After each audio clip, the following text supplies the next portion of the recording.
अस्सलाम वालेकुम वरहमतुल्लाहि वबरकातुहू। ज़िंदगी में बहुत सी ऐसी चीज़ें हैं जिनका अगर मिजाज के हिसाब से इस्तेमाल ना किया जाए तो ज़िंदगी गुजारना मुश्किल हो जाती है। बहुत सी ऐसी अद्वियात हैं जिनको अगर बग़ैर मिजाज के और बग़ैर डायग्नोजेशन के इस्तेमाल कर लिया जाए तो आपका बजाय फ़ायदे के नुकसान होता है। हिकमत तिब जो है इसमें हर एक चीज़ का अपना ज़ाती मिजाज है और हर बंदे का यानी हर मरीज़ का जो है वो मिजाज अलग होता है। इस्तेमाल के लिए सबसे पहले चीज़ों का मिजाज जानना ज़रूरी होता है।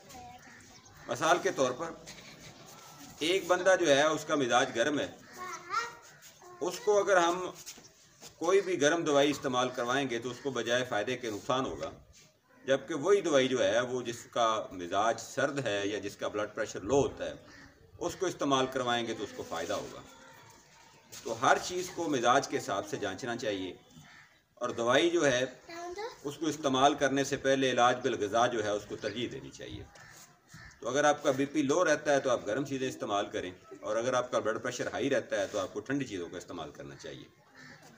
इस तरह की और बहुत सी वीडियोस देखने के लिए हमारे चैनल के साथ जुड़े रहें। हकीम नज़ीर अहमद चौधरी हमदर्द से दवाखाना चूनिया से कोई भी आपने मालूमात लेनी हो या कोई भी मशवरा करना हो तो आप किसी भी वक्त हमारे व्हाट्सएप नंबर पर रब्ता कर सकते हैं।